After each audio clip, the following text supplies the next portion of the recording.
Early this week, about 11 children of St. Bernard Secondary School in Rakai died in a fire that gutted their dormitories. As police continues to probe this incident, questions remain abound about our capacity to handle emergencies in this country. What if we had a natural disaster like an earthquake? God forbid if we had a terror attack. How about an outbreak of a contagious deadly disease or a bioterror attack?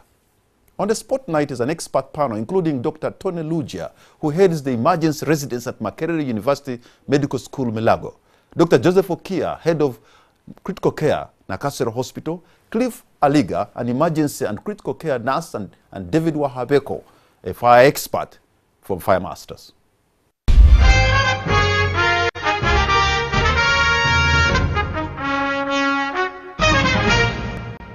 Gentlemen, thank you for responding to our invitation, and all of you here, the spotlight is on you, so I could say the four of you are on the spot.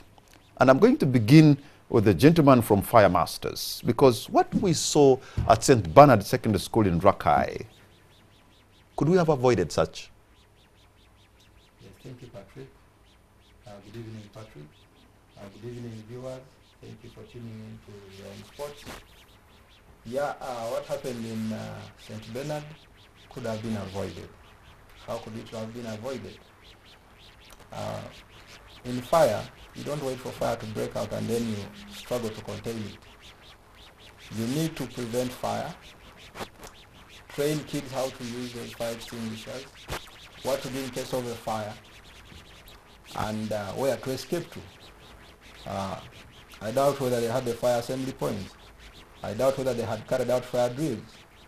So all these could have been avoided. One, prevention, and having fire control measures in place. But you talk about all these things in a certain manner that you think the country is so organized.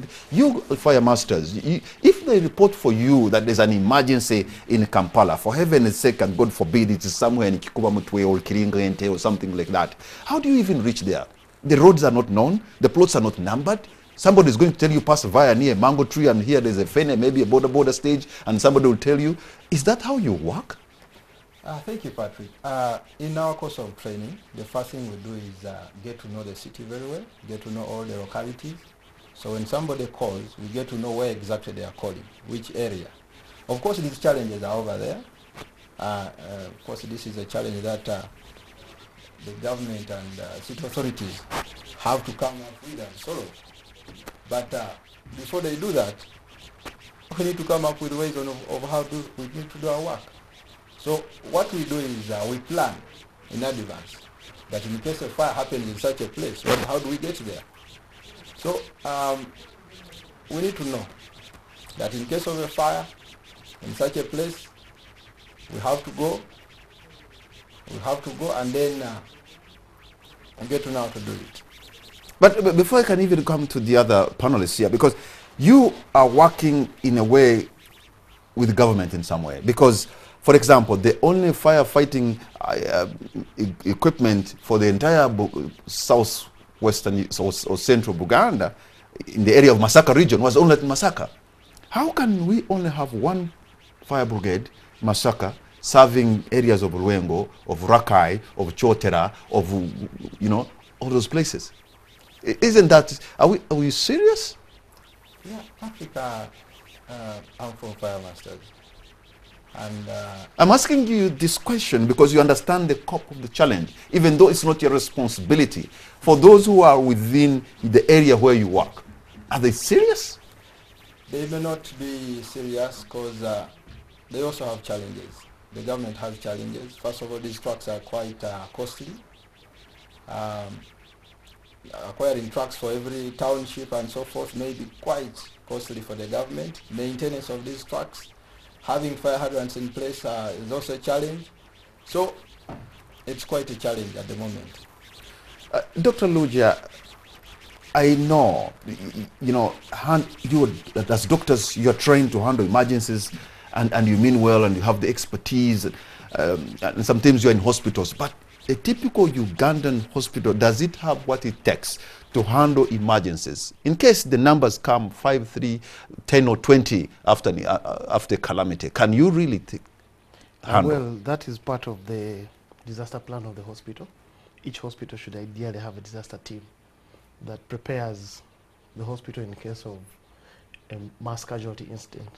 Say you have a team of people that would respond, space created, when you have such incidents. I don't know the regional issues. There are gaps that need to be addressed. I'll talk about Mulago, where I know there's a team that does drills in Entebbe and in Mulago about emergencies. So sometimes we contain the fires that we had at the bypass a few years ago, the bombs. So sometimes we contain these things, but each hospital director should at least have a disaster preparedness plan. You're telling us, Dr. Luja, about the desirable. I'm asking about the actual. What is happening? Actual is, yes, there's still gaps because first and foremost, we don't have a functional emergency medical service in Uganda. It's still in the early stages and it's still being tabled on paper. So not everyone understands or prepares for emergencies in their regions and hospitals. You know, in my intro there, Dr. Kia, I was trying to maybe, God forbid, say, what if this happened? Because in 2010, there was a disaster. A bomb, a terror attack, and about 70 people were killed. But you know, anything can happen. We're in a city, we live in the 21st century. There are so many challenges. If something happened to Kampala today, God forbid, are our hospitals ready to handle the emergencies? Thank you so much, Patrick. I think the question you are posing is a very important one. The idea of emergency care, we must all admit, is almost a bit of a new concept. You can see that the training in emergency care has just started this year. This year is the first year that we are training our own specialist doctors for emergency care. And the whole concept is still new, brand new. And it is a concept that kind of only comes in when other basics have been sorted out. People think about emergencies after they have thought about immunization, after they have thought about, you know, treating malaria and all these things. The idea of an emergency is an afterthought, yes? So I think that is really why we're here. That's why we're talking about emergency care, because it is still almost a foreign idea, yes? That we're just trying to say we need to start thinking about emergencies. You know, when you go along Ginger Road, Mr. Aliga, yes, you actually, opposite Kawolo Hospital, you'll find a signpost showing you the tomb of the 19 unknown people who perished in a road accident, and because they could, maybe there was no fast emergency care to handle them, but also maybe they could have died on spot and nothing could have been done. And again, because we did not have developed technologies to do a DNA test and sort out who is who, so 19 people were put in mass grave beside a hospital at Kawolo. And that remains like a constant kind of scar on national conscience about what really happens on our highways. Do we have capacity, especially on the highways, to take care of such challenges? Yes, Mr. Kamara, the capacity to handle emergency care in our country is still lacking. Just as my colleagues have said, the training of emergency care is beginning, and the emergency medical services is beginning, and the capacity is still limited, and even those few who have been trained, either from abroad or within, are still very few, and unfortunately they are not well distributed all over the country. So currently the reason why we're actually talking this kind of thing is because we need people to know that we have to develop the capacity now, because these memories that we're talking about, they are not good memories, and yet we can actually prevent them if we are prepared by training many people. Mr. Wahabeko, are our buildings, offices, homes, and schools built in such a way that if there is a fire outbreak, they can limit the danger? Not really. Our law is weak. Including the new mushrooming buildings? I would divide the city into two. If you look at Kampala Road, the buildings that are being built up this side, including Serena and so forth, most of those ones have the standard. They meet the standard. Because those ones were not built by us. Some of those were there for many years ago. Most of the buildings coming up this side, you will find that they are installing fire detectors, they are installing fire hydrants, they are installing hose reels, but you go downtown, all the buildings going up downtown do not meet the standard. There are no fire exits, there are no extinguishers, there are no hose reels, there are no hydrants, nothing of that sort. And yet one building in downtown Kampala has thousands of people catering for a bigger part of the city economy. Indeed. And even the corridors that would serve as an exit route are being encroached on by, the tenant, the landlord rent out those spaces, and people put their merchandise. So downtown, it's just chaos. So in an actual emergency, even if there was not fire, people could die in a stampede. Definitely stampedes. All those merchandise can emit a lot of smoke. Smoke impairs vision. People end up suffocating. Dr. Lugia, first aid is important to save lives. Do we have the human resource and equipment to save lives, for instance, in terms of first aid? Human resource is the gap we're working on. Like Dr. K has told you, we've started an emergency medicine program, and this is what the Ministry of Health has tabled as the top tier specialty. But for first aid, it should be spread out to all levels, all companies, and I'll give an example of the UK. They've inculcated it into the primary syllabus, where people should know how to recognize the person in danger and know how to react. So first aid is very essential. When we come to the equipment, I still think our primary concern is primary health, not emergencies.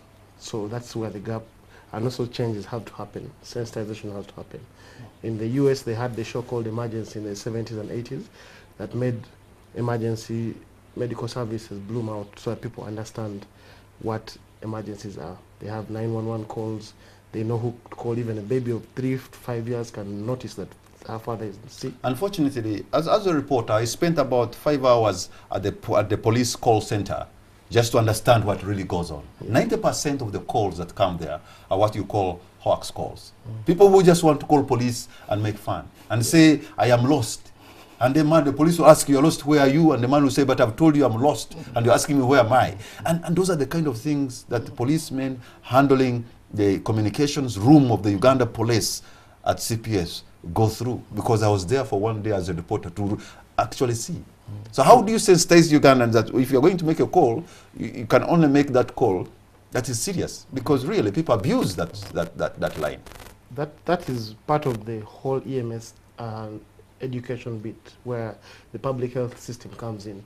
The public should know not to abuse that communication line and only call when you have an emergency. But also, this is continuous training of the public. We are in a place where our primary interest now is malaria, TB, and all these, but the first aid basics are what we need to inculcate into people, and people learn that this is how I recognize an emergency, and I should make sure I call this number, not to. We were just from a conference with Cliff in Kigali, and that's part of the Rwanda emergency medicine problems. They have people calling in and not calling for serious reasons. So they have to keep educating the public, shows on TV. Exactly what I've just been telling you, that people call and somebody says, I just want to talk to a policewoman, I just want to talk to a police what. And at the end of the day, the people manning these communication rooms, somehow they get bored, because if you are going to get 70% of the calls and these are just bogus calls, really, in between there's going to be a serious call and you may not attend to it. Yes. I think, like we were saying, it is such a new concept that the idea of an emergency is a luxury. Yes, so people don't think about the emergency. Like the scenario you gave, a road accident. For us to be prepared, we must have started planning for that road accident a long time ago and put together what we call systems of care. There must be points, for example, where ambulances are stationed all along the highways, yes? And that has to be done much, much before. Those ambulances must have fuel. But Dr. Kia, you're just being so academic. Ambulances and most of these, whatever, in these hospitals, you'll find an ambulance, either it has no fuel, maybe it has no spare tire, or maybe something is missing. If you are lucky it is in a working condition, it's the patient to provide the fuel. That's the Uganda we live in. That is it. But we have to change the mindset. Remember, people never used to think about cancer. People used to say, I'm bewitched. People used to say, it doesn't exist. Cancer does not affect Africans, until people really raised the alarm about cancer. Now people know about it. In fact, they're overwhelming the health units. Anyone who gets any small issue comes running. Can I have cancer? Can you check for cancer? Now we're doing the same for emergency care. But emergency care, the important thing is that you must be ready to get ready when nothing is happening. Yes, you must have resources that are just sitting, waiting to be used. You must have the fire extinguisher ready. And that needs a lot of education, because I know in many places you put a fire extinguisher, some people will pick it and steal it, yes? In many places when you want to put some oxygen cylinder, or you want to put maybe a device that can start the heart again, we call it an AED, or, that can shock the heart, people will take it. So someone puts a padlock.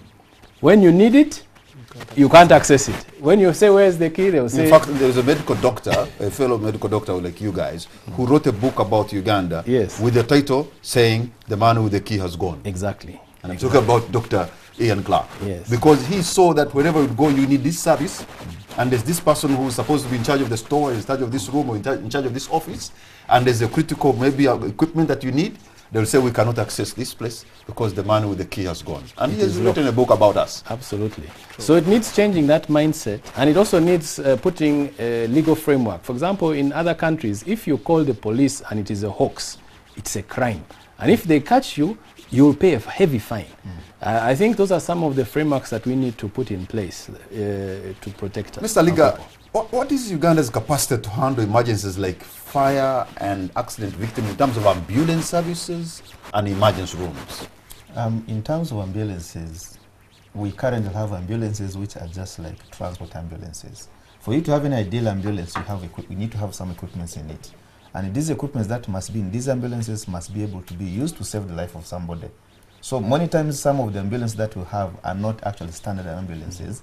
They are just meant to transport, but the ideal ambulance must have equipment that can be used for giving some air for somebody, can be used to stop bleeding, can be used to shock the heart, and many times many of the ambulances are not designed to that. And besides that, in terms of human resource, the people who work in these ambulances are just like the drivers who are driving these ambulances are not actually trained drivers to drive ambulance. And when they are drivers who are not who are not trained to drive ambulance, the tendency is that they drive ambulances just like they're driving ordinary car. In the process, they're either causing more harm to the patient, or they may not even save the person's life. So these kind of capacities needs to be developed right now. The mindset of the people who are using these facilities, What should an ideal ambulance have? And an ideal ambulance must have a driver who must be trained in first aid and basic life support. Must have a nurse or an emergency technician who also has the capacity to manage the patient on transit. And many times, many of the ambulances are moving relatives to the patient, or without even a nurse, the driver drives alone. So the ideal ambulance should have technical people who are trained. Yeah, but what about, because I'm told, I don't want even to mention name, that somebody very important in this country died recently because they put them on an ambulance and that ambulance did not have oxygen. Is it supposed to have oxygen? It's supposed to have oxygen as well. A number of things, oxygen, some equipment, drugs should also be in the ambulance. Yes, and things need to be standardized, because right now what is happening, the people are crying out for health services. So you find a politician may buy any kind of car and then put on it ambulance, yes, and send it to donated the community. By MP so and so. Yes. Those are so many. But as he says, there are categories of ambulances. We have the basic category, which is transport ambulance, which has maybe a driver and a stretcher. But then we have those that are supposed to respond to emergencies, which are maybe critical care ambulances. It must have oxygen, it must have monitors, and there are international standards. So those standards need to be known. So you cannot just get a Primo and put a thing on it and say ambulance, and now it starts working as an ambulance. But you know the typical ambulance in Uganda?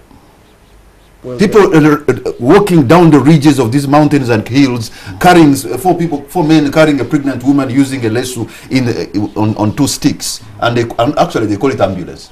Do you know, having a motorcycle, the tricycle, and that's an ambulance?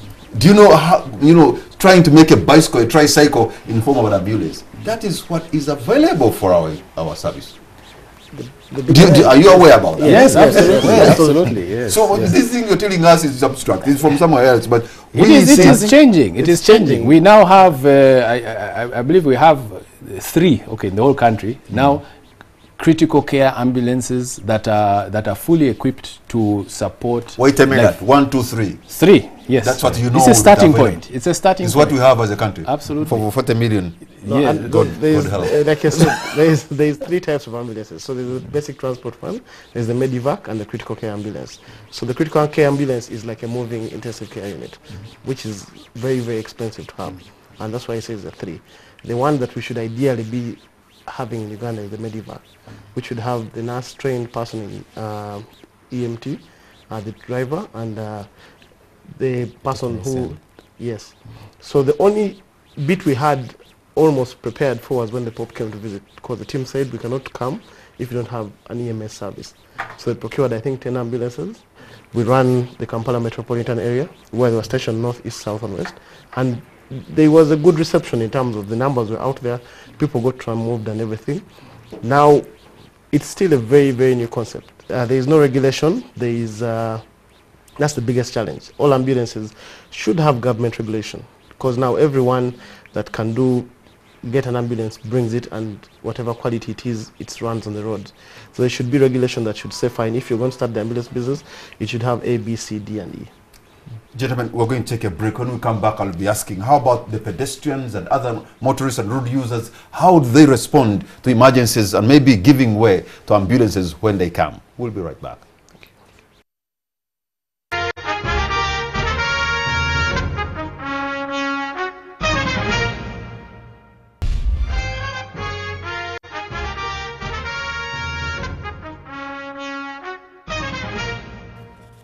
Welcome back. You're watching On the Spot. My name is Patrick Kamara, and my guests tonight are Dr. Tone Lugia, Dr. Joseph Okia, Mr. Cliff Aliga, and Mr. David Wahaveko.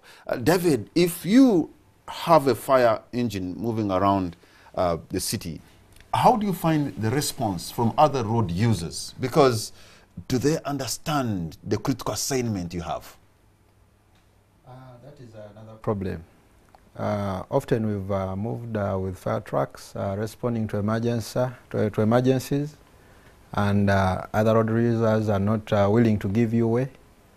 Some of them shout at you that you are going to sell water. So, but also maybe there's a precedent on that.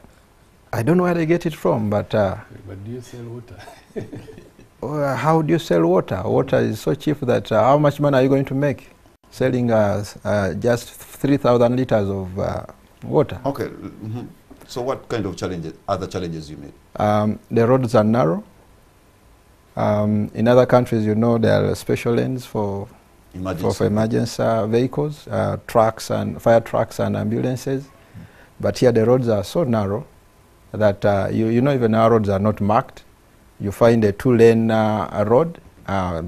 We the drivers have made 4 lanes. So there's nowhere you can maneuver to make it to the fire scene.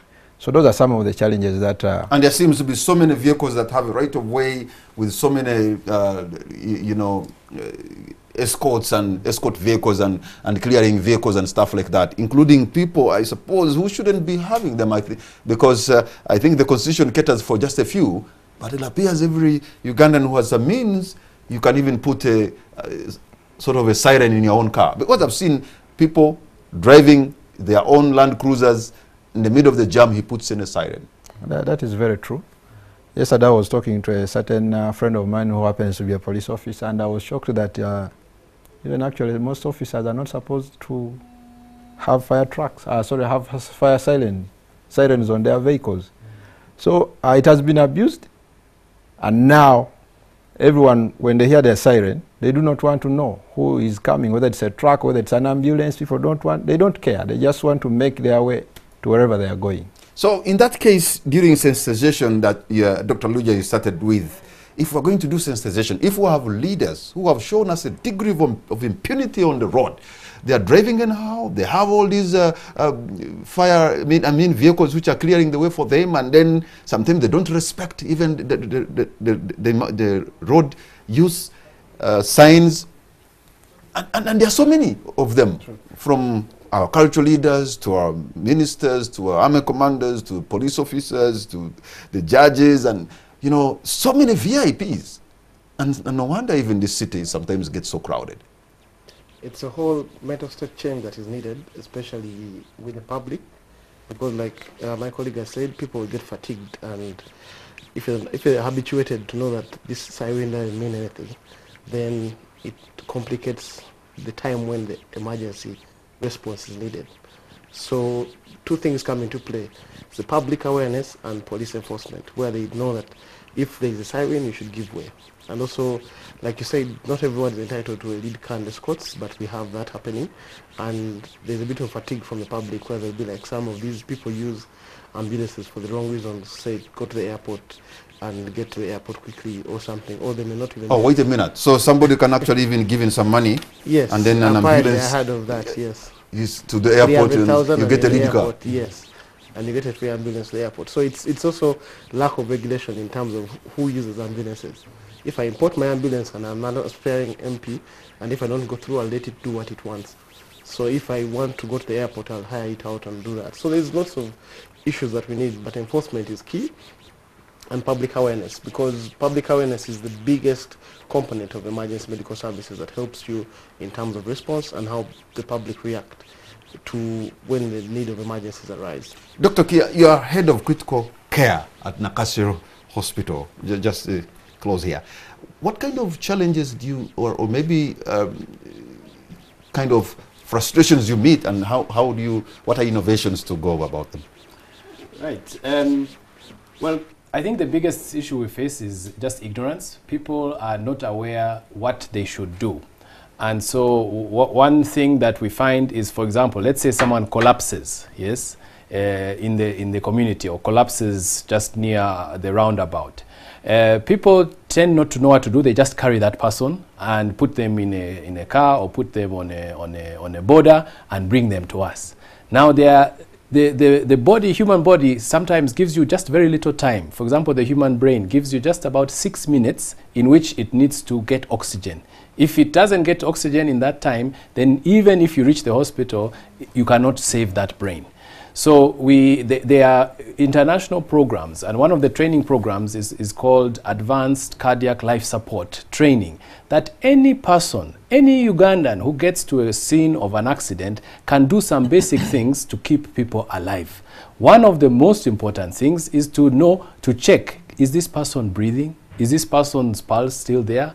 If not, we start what we call chest compressions. And this, Kamara, even you can do. But wait a minute. You live in this town. Yes. I suppose you have seen during chaos on the streets how men in uniform who are supposed to be professional hold people, perhaps been injured or not, and shove them under their pickups. Yes, they don't know what to do. They don't know what to do. They just... I have seen this. If they're in charge of crowd control, this is what you should be knowing. So we are ready. Actually, we have made contacts to Uganda police. We are ready to train, yes. I should note, by the way, that we invited Disaster Preparedness Ministry, and they did not appear on the show because they should be responding to some of these things. Yes. Okay. We had 11 youngsters recently perish in a school in a suspected act of arson. There's an element of radicalization also, you know, because well, it is still a police case, but that people are put in a dormitory, and then it is locked and it is sealed, and then it is put on fire. How would you deal with that in terms of sensitization?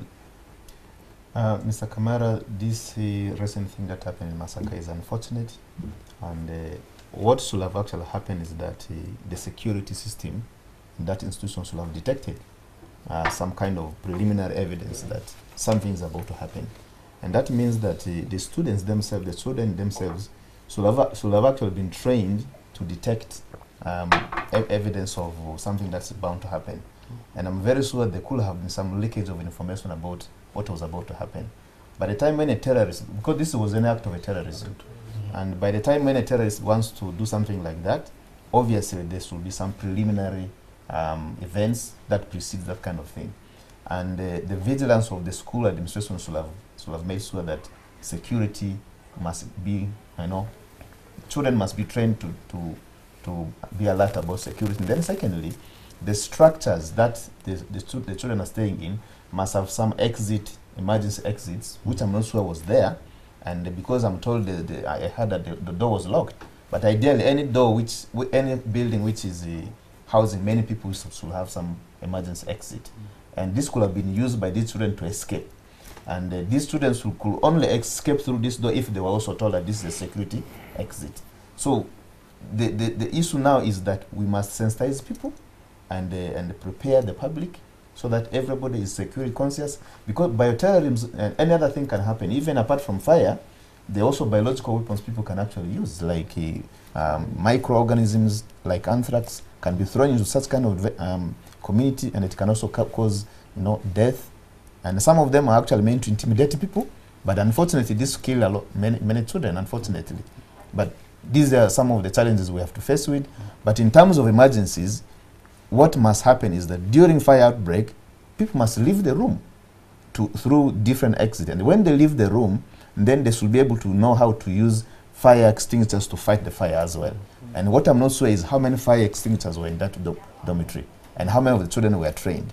So these are things that are going to continue happening in our community, because the world is now becoming, dynamic. Many different methods are now being used to intimidate people, terrorize around and kill people, that kind of thing. And this was very unfortunate. How are we using our electrical appliances in our homes? Because some of these appliances actually are actually fake, are not even the original one. So you put in something, before you know it, it is sparking. Yes. Some people can leave something there, maybe you're charging whatever, like forever, and before you know it, that can engulf you, can consume you in a fireball. Absolutely. I said we work in a very difficult environment where we have some appliances which are not standardized. Some are fake. Yes, you can get a charger which is not the original charger. But more than that, we also don't have the systems. For example, if this dormitory had fire smoke detectors, these are not very expensive, but you put them in public spaces and they detect smoke and they make an alarm and wake everyone up. This is something that really could be regulated, to say every school dormitory must have these smoke detectors. Every school dormitory must have regular drills where kids learn how to get out of this place very quickly. I think that is the mindset that we want to develop in our people, to be prepared much before the disaster happens. But the reality is that our schools are overcrowded. No longer they don't only have deckers, now they have triple deckers. And so that is what is in the real world. I think one of the things that we need to do in this country is to change our culture of how we first of all prepare ourselves in our daily things that we do. Imagine that the dormitory is small, it has triple deckers, and what somebody wonders is, what is in the mind of these administrators to pack many people in one room? And yet, by any standard, any ideal room is supposed to have a limited number of children. And so this goes back to the implementation of policies and the monitoring of this implementation of policy in different facilities. So it is upon Ministry of Education to take it upon itself to ensure that all schools comply with the expected standard that is really ideal. Dr. Luja, you might have the equipment, but as long as you doctors are poorly paid and you have developed the expertise, you live in big numbers for better places, greener pastures, and that's what has been happening. Very, very true. We have a big challenge with that. Remuneration is one of the key motivating factors, and we've got an increase in the number of doctors that are attending medical school. We have over 9 medical schools now, private and government. So you churn out over 400 to 700 doctors every year. I don't think any of, like a third or a fifth of them are taken up by government, if they totally do. And the neighbors are poaching. Rwanda takes, Kenya takes. I'm in charge of a program in anesthesia where we churn out graduates, qualified, and they're all going to Nairobi and for employment in hospitals. So it's a big challenge for us to continue like that, because we need the human resource. Education is needed. We need to have all these people. Different regions need different human resource solutions. We may be in the center, but the north and the east and south have different human resource solutions. So if you don't empower them in terms of employment and motivation, you will really not retain very few people. And like a study was done where they found majority of the doctors that come out of medical school actually end up in NGOs or out of the country. which is a big challenge for us in the education sector. Dr. Kia, in more advanced countries, they have natural disaster alert systems. Uganda is prone to earthquakes, for example, even Western Uganda. And it appears we don't have alert system. But do we have any contingency plan from the medical perspective? I think we have, well, talking about the medical side, so far we've dealt mainly with infectious diseases. So we have a national task force, for example, for Ebola. We have a national task force for this hemorrhagic fever like the Crimean Congo. So that is where the infrastructure is right now, mainly outbreaks of infectious diseases, and that is where we have built capacity. We have not yet built capacity, is ongoing right now for road traffic accidents. That one is being developed as we speak, and ambulances have been bought. There are still few, I said about 40 ambulances, I believe. Now, for other disasters, as far as I'm aware, we have not yet developed the capacity. So, major earthquake, from the medical perspective, I'm not aware of any planning that we've done. However, I think that is where we really need to look at some public-private partnerships. For example, we have an association of ambulance owners who have offered and said, we want to work with government. We are already stationed all over the country. And that means we are already in position to respond to these emergencies as long as we partner with government to find a mechanism that will be compensated when we rush to the scene. Same thing applies for this kind of training. Yes, the capacity is now in the country. We now have people, you know, Dr. Luja is training, we are training people that know how to handle emergencies, but they are not necessarily all within government sector. So we need to have public-private partnerships where the private sector can help to build the capacity in government. There was a joke somewhere, I think, around in Namuongo there, that a group of boys or young men who were having a drink at their Marwa port, at the Marwa drink.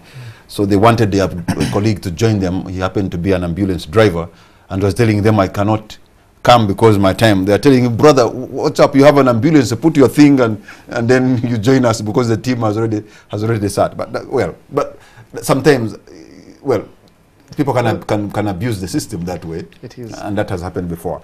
But we, as Ugandans, how are we behaving on the road?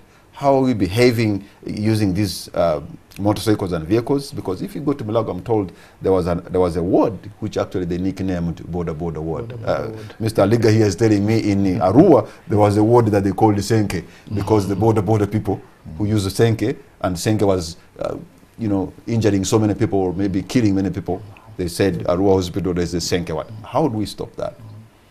I think our community, not the borders alone, but the whole entire community needs to realize that life is important. And when you know that life is important, you must be disciplined. And the discipline starts right from home. What I see on the road of indisciplined drivers, indisciplined borders, is typical of our culture in this country, I think. Because the behavior of what we exhibit on a road must actually probably have started from home. So we need to ask ourselves as a country, what kind of behavior do we expect in this country to behave? Because, for example, if an ambulance is caught up in a jam, nobody wants to leave the road. And that's typically is the habit of our people. Everybody doesn't want to leave the road, but he wants to rush. So this is a big challenge. And the process, you are losing life. And the time for the person to recover is going because the person needs to reach. So the habits that we have needs to change. And one of the only way we can change the habit is to start teaching them. And the medical education that we are going to run is not only going to be at the training school, but we are taking it back to the community, what we call pre-hospital care or bystander. And these are people who are right from the scene where the accident has happened. They need to know that when an accident happens, you have to save someone's life. And the first person who saw the person, can actually be the only person who can save this person's life by doing the right thing. So one of the things is... Or it could be the person who finishes on you as the first responder. Unfortunately, that could even be the case because there are people who go to the accident, and they pick phones first before saving somebody's life. And that's kind of our behavior. So we need to change our culture, we need to change our behaviors, the way we do our things in this country. David Ohabeko, a country must have a disaster preparedness policy and a contingency plan to address unexpected outcome. You work from Fire Masters, so you're always ready for emergencies. Do we have such disaster preparedness policy that you're aware of? Because that's more or less your docket where you work. Some time back, there was one developed by the Prime Minister's office, and it had the earthquake, it had fire, it had floods and so forth. But from Fire Masters, I'm well conversant with fire. The challenge is that people have not been sensitized enough on what to do in case of fire. And that's where the challenge is. A fire will break out and people totally don't know what to do. And the fact that they don't know what to do, it leads to death, it leads to suffocation and so forth. To be brief, when a fire breaks out, you're supposed to start by raising the alarm. And that is aimed at alerting people that there's what? There's fire. The reason behind raising the alarm is that smoke impairs vision and smoke travels faster than the fire. If a fire started here, the smoke will reach the other end before fire gets there. People at the other end would be suffocating. Let me give an example of your house back at home. A fire may start in the kitchen, smoke will make its way to your bedroom. You'll be suffocating before the fire gets to you. Ideally, fire burns dead bodies. So when the fire in other words, breaks before out, the fire reaches you, you've already died of suffocation. you're already dead because of suffocation. In smoke, there are several dangerous gases like carbon monoxide, hydrogen cyanide, and so forth. Carbon monoxide is responsible for pushing people mostly in deeper sleep. You end up dying in sleep. Wait a minute. If you're in sleep and there's a carbon monoxide, you actually, it sort of pushes you deep. to sleep deep, yeah. in deep slumber. Actually, your neighbors may hear the fire, but you who is in the house, you can't hear it. And the reason is the carbon monoxide competes with oxygen in your blood. So it takes the position of where oxygen is supposed to be in your blood, and it sits there. And once it's and I'm there, told it kills just a charcoal stove alone that left in the house can actually kill you without knowing. Exactly. How does that happen? Car generator, even just the car fumes, because you inhale the carbon monoxide, so it decreases the level of consciousness, and your response times become very slowed, and then you basically, it's almost like making you sleep. Yes, so you cannot react as fast as you should be reacting. You need to raise the alarm, alert people that there's fire, so that people can be able to escape the smoke as early enough. You need to call fire brigade. You've seen people, you're a journalist, you know that. You've interviewed people at a fire scene, and they blame the fire brigade, they blame us in the fire service, yet they didn't call us. When you raise the alarm, the second point is you need to call the fire brigade, let them set off. Call fire masters, let them set off. Thirdly, attack the fire if you can. If you can't, look for the nearest what? Exit. But you know, in a situation like our city, which is in most cases just a big slum, I'm even wondering how fire masters or fire brigade will reach. Something has happened in Mombasa. A fire has broken up somewhere in Kikuba Mutwe. I hear places like Kiringente. How would you will, first of all, the roads are narrow. There are no plots. You cannot know where you are.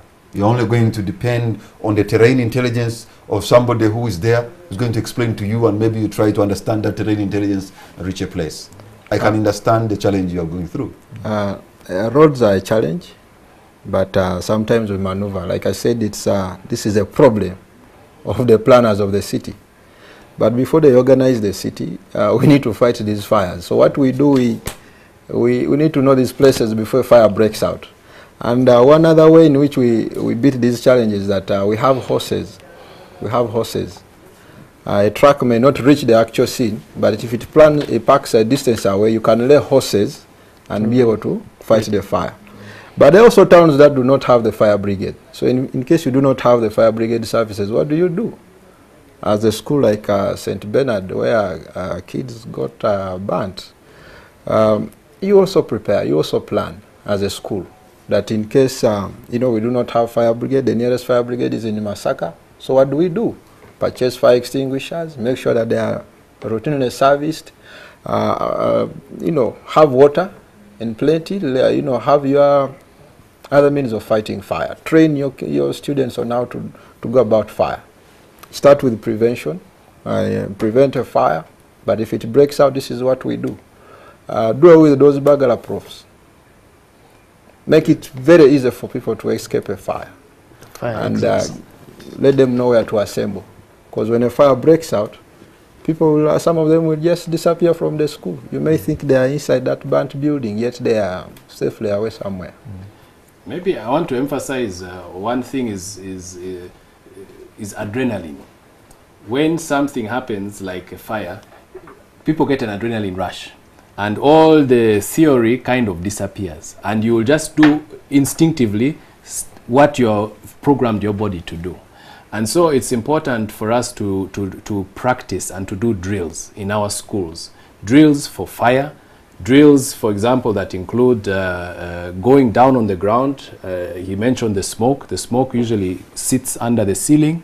So if you stand up and you try to be up, you're going to be affected and you'll collapse and you'll die. So people need to drill. People need to practice moving on the floor. Yes, like soldiers, putting towels on your face.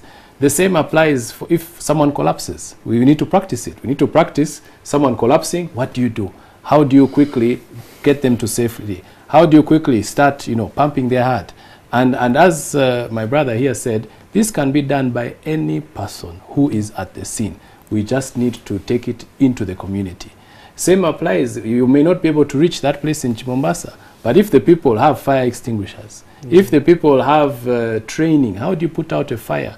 How do you use sand? How do you use water?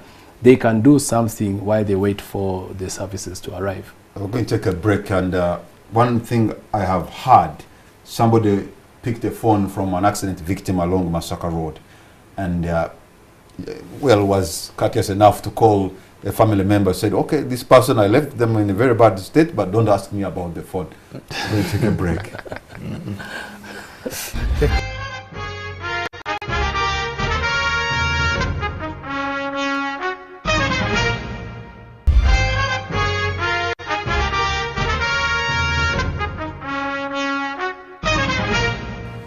Welcome back. You're watching On the Spot. My name is Patrick Mara. My guests tonight are Dr. Tony Lugia, Dr. Joseph Okia, Mr. Cliff Eliga, and Mr. David Wahabeko.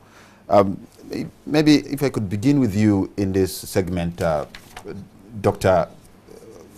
Okia, what kind of financing do we need to put in place a functional emergency unit which will lead to prevention of death so that we can have a workforce that can develop this country? I think because emergency care needs people to be ready and sometimes even redundant, waiting for the emergency, we really need to think very carefully how can we finance it, because someone may have to, you have to have an emergency room set, no disaster, no patients, but ready for the disaster.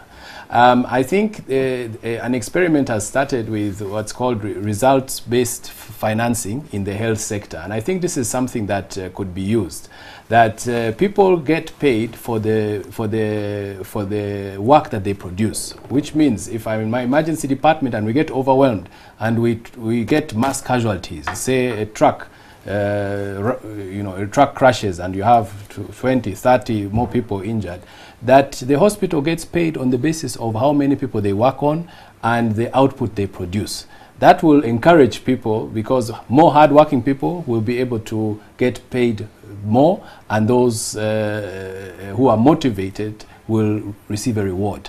I think that's being piloted right now, and personally I think it's a very good system. Maybe just to add on that, there's two ways the financing can be. It can be central financing from the government, or it can be public-private partnerships. Central financing is where the government takes charge of legislation requirements for all ambulance providers and disaster response teams. Then the public-private partnerships, which we can even borrow from our neighbors, like in Kenya, they use the Red Cross very efficiently, where they charge a bit of insurance to the local population. Very little money, almost 50 to 100,000, and each person in each of the 47 counties has an ambulance station there, maintained and run by Red Cross. So they provide the pre-hospital service that is lacking, that the government couldn't provide, and the patients get to hospital on time. So there are different modes of financing that can come into play. Yes. I'm going to open the line so that you two at home or wherever you are, you can call us and tell us what you think and add value to our discussion and tell us maybe your own kind of experience, how you have handled an emergency or how you have responded to some of those emergencies. For a nation to develop, Mr. Liga, it must have a healthy people. This means that life expectancy has to go up. It means people should not die in negligent incidents like fire outbreaks and emergency situation if we have better means to address these disasters. Is this part of the National Planning Authority blueprint, you think? The National Planning Authority, I may not be in position to talk on their behalf, but the ideal is that for the country to be healthy, it is supposed to be the planning process that must ensure that every citizen is catered for in terms of their health. And that means it requires budgetary implications in terms of how much money should be planned for Hold health. on to your point there so that maybe I can have those people online. Maybe I have a call online. Hello. Oh, I have a call online. Hello. Hello, good evening, sir. Good evening, sir. What's your name and where are you calling from? My name is Samuel. I'm from Kisugu. From Kisugu. Yeah. You're on air. Yes, hello. I want to thank you. Are you really getting me? Yes, we are getting you. Please go ahead with your contribution. My name is Samuel. I'm calling from Kisugu. I drive one of the ambulance. Please go ahead. I said, yeah, this is a big challenge, and I want to thank the panel. Thank you for bringing that across to Uganda as well, viewing NTV tonight. You are an ambulance driver. Yes, sir. What kind of challenge do you meet on the way, on the road? There are people, I want to thank the people who drive the government vehicles and NGOs, because when they see the vehicle with the sirens, and when you have an emergency, they actually give you away. But there are people who, even after seeing the ambulance, they raise their hands, they tell you, we are making noise, and what are you doing? You know, those kind of things. There are people who actually don't even know. You come driving on the pavement because you want to pass, you see they remain just redundant on the road, and they don't even want to give you away. You can look at their faces and the way they are seeing you, you are making noise, what are you doing, all those kind of stuff. So those are all those challenges. And I also want to think that the TV, I have made very many televisions in our country. We can use airtime for 30 minutes to teach Ugandans how to understand the emergencies, how to first aid, you know, all those kind of stuff. Other than because I'm sure the whole country looks like we are green. We are still trying to wake up and see that these things are going to happen. These things are happening.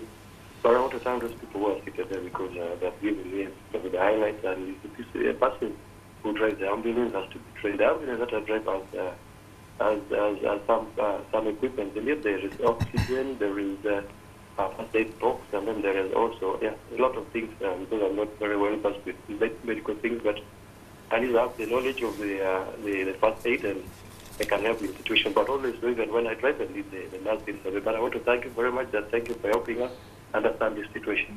Thank you very much. That's a testimony of an actual ambulance driver in Kampala, what they go through. And they're saying that the government vehicles and maybe NGOs, they seem to understand that we, the civilians, we are giving them headache. Though he was saying he doesn't know some of the things that are in the ambulance. He's not well versed. Is he not supposed to be well versed with that? Yes, in actual sense. Yes, should be. Well, I think he's supposed to be well versed, but I don't blame him, because probably the time he became an ambulance driver, there might have not been any formal training for ambulance drivers, and he has learned this through experience, and of course experience is the best teacher. But I think going forward is that since the ambulance association has been formed, there's now need to streamline a standardized way of how ambulance. But I thank you, our caller from Kisugu, and for the fact that you are an ambulance driver and you have given us your real experience, what happens on the roads when you're trying to save lives. And Ugandans should take heed and listen to a story from you, that if there's an ambulance, really give way, because you never know, that could be your own child that is being rushed from school to a hospital, or somebody very close to you, but you ignore the siren. We have another caller online. Hello. Hello. Hello. I'm going to drop that line because you have put your volume so high, so it is bringing an echo. We can't have a healthy conversation. So I'll pick another line. Hello. Hello, sir. Good evening. What's your name and where are you calling from? I'm calling you from Mora. From Ongora? Yes. Okay, you're on air, sir. My concern about school. A lot of outbreaks have already been occurring. Now, school unfortunately, our caller from Ongora, the line is not very clear, so we're not hearing some of the words. It's breaking up. We can't make really understand what you're trying to say, and we're not going to continue that discussion. I hate to say that, but that's what the reality is like. So let me try to pick another caller. I hope this one will be fine. Hello? Okay. So you know what, the ambulance driver perhaps his experience is more or less like the kind of experience the fire masters drivers go through. Yes. Those are daily basis, daily problems that every emergency driver faces. People will shout at you, like I said earlier on. People will abuse you. Like for us in the firefighting, they will say, you are going to sell water, you are going to, there's no emergency. Let me see if the lines have just been are clear now, and try to attempt to take another caller. Hello? Hello? Good evening. Hello? Good evening, sir. What's your name and where are you calling from? I'm called Ronald Mahive. Yes, Ronald, where are you calling from? I'm from Kampala. Okay, go right ahead with your question or comment or experience you want to share. Mine is about to bring in the technical people on board. Mm-hmm.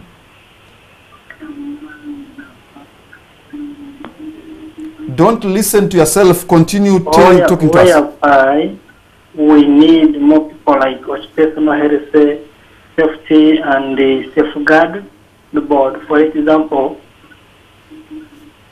in this recent action which happened in the Lakai massacre, before any setting is put up, let's be approved by technical people like health assistants, health inspectors, whereby find some of them they are undermined.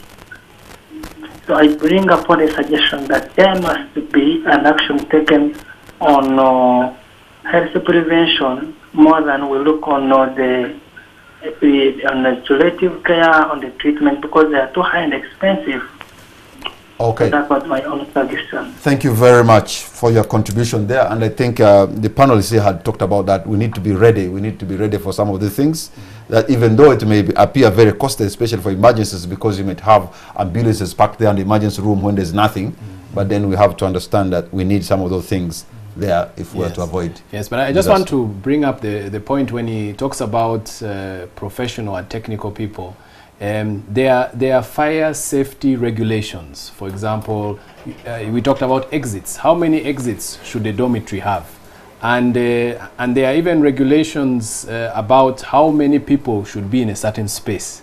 And what is the fire escape plan? And people need to know that plan. And I think that's the infrastructure that needs to be set up before the emergency. How do people access the building? You know, is it easy to leave? Is it easy to come in? There are many of the big buildings we see in town. They have very narrow corridors. If there's a fire, people are not able to escape. So these are the things which have to happen right now, before the next fire, before the next disaster. We need to put that in place. Okay, our time is almost out, gentlemen. Let me ask you, David, to give us your concluding remark on the show tonight. Thank you, Patrick. A lot has been said since that fire broke out. Like the doctor has just said, let's not wait for this again to happen again. The problem with Ugandans is we are reactive. We only act when something has happened already. Now, a few weeks from now, people are going to forget about this fire, and everything will just go back to normal. I believe many property owners now are a bit cautious and panicking and planning to have these things in place, but a few weeks from now, they are going to forget about it.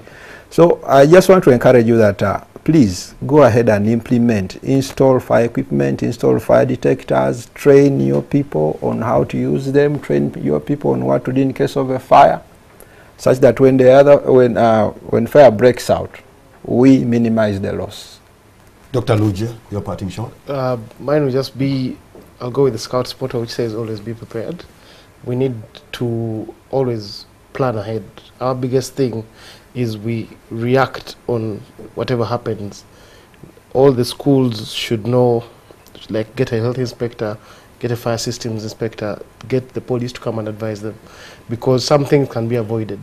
Parking students in triple deckers and small rooms without fire exit plans is really very old school, and maybe it's there may be legislation, which I think there may be, school buildings and everything, but maybe the enforcement of that is also necessary. Dr. Kerr? I think my message is really that emergencies can happen to anyone, whether you are rich, you're poor, whether you are a minister or a farmer or whoever you are.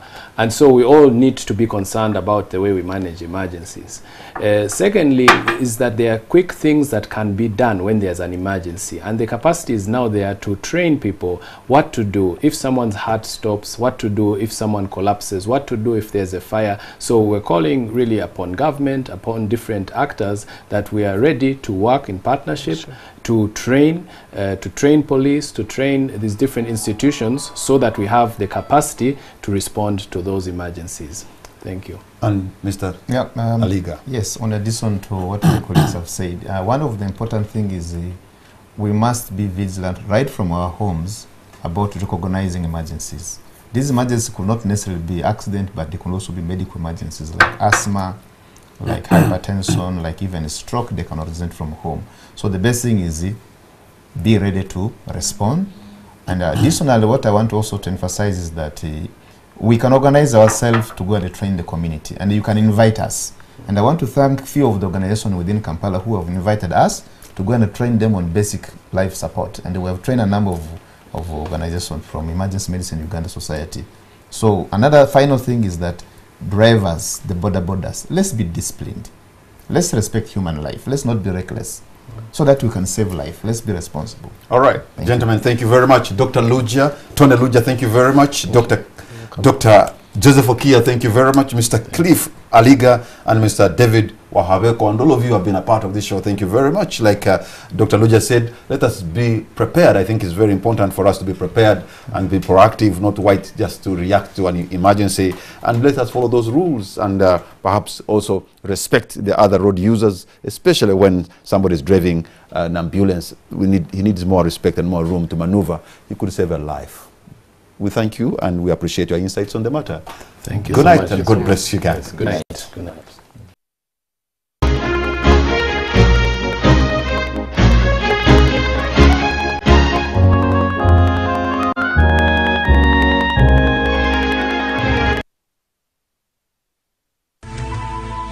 NTV, turning on your world.